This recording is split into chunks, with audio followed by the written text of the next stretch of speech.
নবী বলছেন আল্লামানি রব্বি ওয়া আহসানা তা'দীবি, আল্লাহ স্বয়ং প্রভু আমাকে নিজেই আমাকে শিক্ষা দিয়েছেন। সুবহানাল্লাহ। ওয়া আহসানা তা'দীবি, যত আদব কায়দা শিষ্টাচার ভদ্রতা, যত এলিট শ্রেণীর কথাবার্তা আচার আচরণ স্বয়ং আল্লাহ আমাকে শিক্ষা দিয়েছেন। আরো আসতে সুবহানাল্লাহ। তিনি কত ভদ্র ছিলেন, কি আদব কায়দা ছিলেন। একদিন নবী বসে আছেন, বালকেরা শুনেন, সন্তানেরা, হযরত আবু বকর, উমর, উসমান, আজিমুশান আসহাবে রাসূল সাল্লাল্লাহু আলাইহি ওয়াসাল্লাম বসে আছেন। হঠাৎ করে নবী দেখলেন একটা বুড়ি মা মাথা গুঁজে অবস্থায় লাঠি ভর করে আস্তে আস্তে আসতেছে, এক জায়গায় উঠে আবার বসে। আল্লাহ রাসূল দেখে তিনি দাঁড়িয়ে গেলেন। আল্লাহু আকবার। নবী দাঁড়িয়েছে, সব সাহাবীরা দাঁড়িয়ে গেলেন, নবী ইন্তজার করতেছেন। ওই বুড়িমা যখন আসলেন, আল্লাহ রাসূল সাল্লাল্লাহু আলাইহি ওয়াসাল্লাম নিজের চাদর মুবারক, রুমাল মুবারক নিজের জায়গায় বিছিয়ে দিয়ে বললেন, মা ইজলিস, আপনি আমার এই জায়গায় বসে ধন্য করুন। তিনি ওই বুড়িমা, মুহাম্মদ বাবা তুমি ভালো আছো? জি আলহামদুলিল্লাহ। বাবা তুমি নিজের স্বাস্থ্যটা ঠিক রেখ? জি ইনশাআল্লাহ। খালি বলতেছে না, নবী চুপ করে খালি জি জি। সাহাবীরা সারপ্রাইজড হয়ে গেলেন। হযরত ওমর বললেন, আই এম ভেরি সারপ্রাইজড, হে নবী, জীবনে এত সম্মান বুজুর্গি করতে কাউকে দেখিনি। হে নবী, মানান্তে এই মহিলাটা কে? এই বৃদ্ধা মহিলা। হে ওমর, ইনি হলেন আমার দুধমা হালিমাতুস সাদিয়া। মা দেখে নেই, ছোটকালে মা মারা গিয়েছে। এই সন্তান, নবী বলছেন হুমা জান্নাতুকা নারুকা, মা বাপি তোমার জান্নাত, মা বাপি তোমার জাহান্নাম। কোথায় চোখ পাকড়াচ্ছ? কার সামনে মোটা গলা কথা বলতেছ? বিশ্বনবী দুধমার সামনে দাঁড়িয়ে যান, যিনি রহমাতুল লিল আলামিন,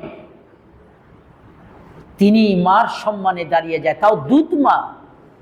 আর আমরা মাকে মুখ করে ধাক্কা মারি, বাপ কথা বললি গায়ে যদি আমার বুঝমতো না হয়, মানে এমন এমন করি। আস্তাগফিরুল্লাহ, আস্তাগফিরুল্লাহ। সাবধান, আল্লাহর স্পর্শকাতর জায়গা, রেড সিগন্যাল, কোন বুজুর্গেতে কাজ হবে না। যত বড় পীর সাহেব থাকেন, যত পীরের দরবারে যান, আল্লাহর কসম, আল্লাহর পরে নবী, নবীর পরে মা, মার পরে বাপ। কথা বলেন, এই জায়গায় বড় স্পর্শকাতর জায়গা। আল্লাহ এটাকে রেড সিগন্যাল দিছে। এই জায়গায় তর্ক করা, যুক্তি দেখানো, খামোশ, চুপ। ধৈর্য ধারণ করতে হবে, মা বাপকে সম্মান করতে হবে। আমার জানা মতে আলহামদুলিল্লাহ, আমার বাপের জুতাটাকে আমি ছোটকালে পাড়া দেওয়াটাকে বেয়াদবি মনে করছি। একদিন ছোটকালে তৎকালীন যুগের বাটা জুতা কিনছিলাম, অনেক শখ করে গ্রামের বাড়িতে রেখে আসছি। তো বাবা ছোট মানুষ তো বলছে, আব্বা আপনি গ্রামে যাচ্ছেন, আমার জুতাটা একটু বেয়াদব, বাবারে জুতা আনতে বলতেছ। আমি তো চুপ হয়ে গেছি, কথা তো আমার ঠিক হয় নাই। আর এখনকার ছেলেপেলেরা ব্যাগ নেয় বাপে, স্কুলে কলেজে যায় ছেলেপেলে। আস্তাগফিরুল্লাহ, আস্তাগফিরুল্লাহ। আরে বাপের বোঝা বহন করো, মা বাপকে সম্মান করো, আল্লাহ তোমাকে বুজুর্গ বান্দা বানায় দিবে ইনশাআল্লাহ। সম্মানিত ভাইয়ের আমার, নবী কেমন ছিলেন, কি আচরণ ছিলেন। এক বেদুইন যুবক ঘটনার শুনে তিনি কি ভদ্র শরীফ ছিলেন। এসে নবীর সাহাবীরা দাঁড়িয়ে আছেন, নবী ওয়াজ করতেছেন, কিছু কথা বলতেছেন।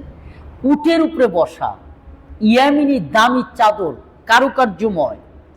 একটা ছেলে আইসি সবাই ধাক্কা দিয়ে সরাইয়া নবীর চাদরটাকে ধরে এমন একটা হিসকা টান দিছে, নবীর গলার মধ্যে ফাঁসি লেগে গেছে, এমন করে লেগে গেছে, রক্ত হয়ে গেছে এখানে।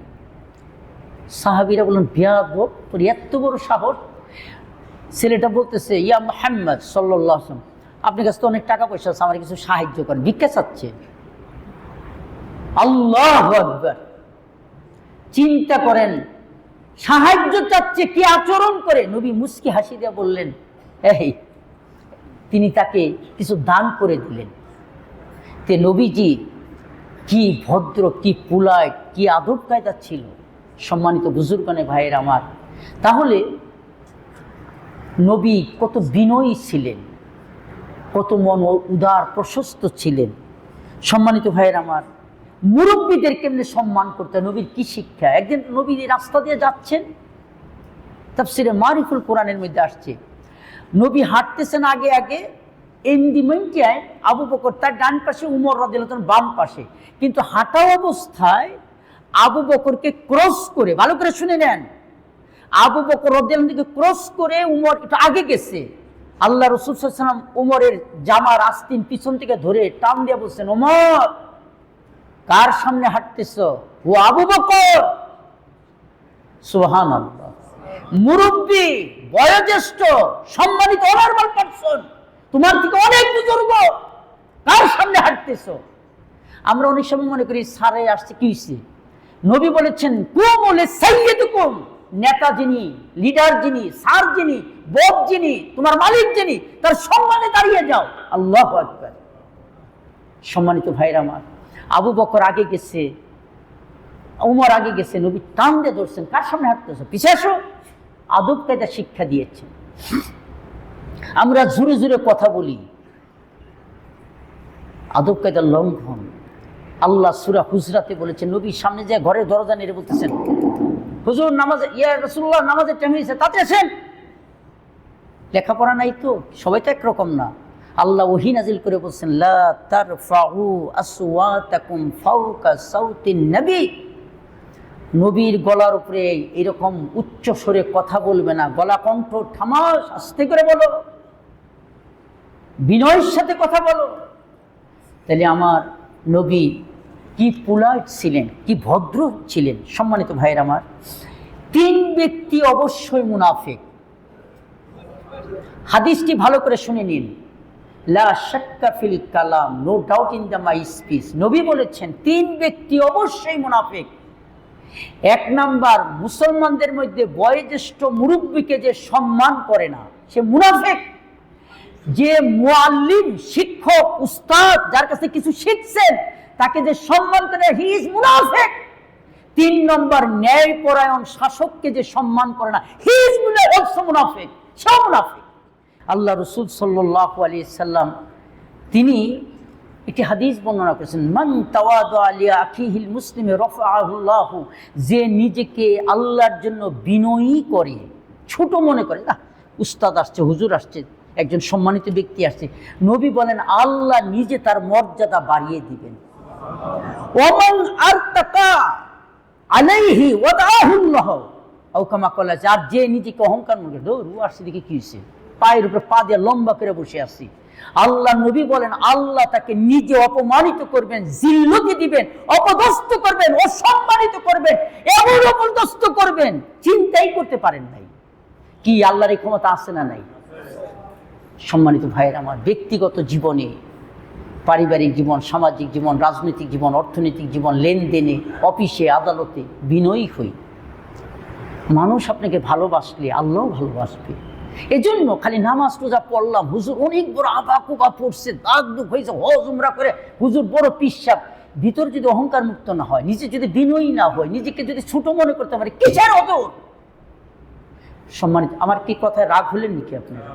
সম্মানিত মুসল্লিয়ানে কেরাম, নিজেদের বুঝতে হবে এই দুনিয়া থাকার জায়গা না। আল্লাযী খালাকাল মাউতা ওয়াল হায়াতা লিয়াবলুয়াকুম আইয়ুকুম আহসানু আমালা। আল্লাহ বলেছেন এটা তো ইন্টারভিউর জায়গা।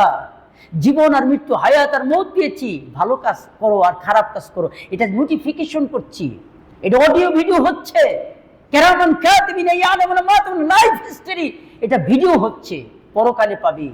এজন্য আসুন জীবনটাকে সাজাই, নবীর রঙে রঙিন করি। পৃথিবীর কেউ আপনার আইকন না। যাদের পিছনে ঘুরতেছেন, বিশ্বাস করুন নবীর সাথে যদি মিল না হয় আপনি ক্ষতিগ্রস্ত হবেন। এই পৃথিবীতে একমাত্র আইকন, চক্ষু বন্ধ করে যার অনুসরণ করলে সোজা যান না, সিরাতে মুস্তাকিমের সমস্ত নমুনার দৃষ্টান্তকারী, তার নাম হযরত মুহাম্মদ সাল্লাল্লাহু আলাইহি ওয়াসাল্লাম। তার মতো পোশাক, তার মতো কথাবার্তা, তার মতো আচরণ, তার মতো বিনয়ী, তার মতো সত্যবাদী, তার মতো ঘর পরিবার সমাজ এরকম হতে হবে।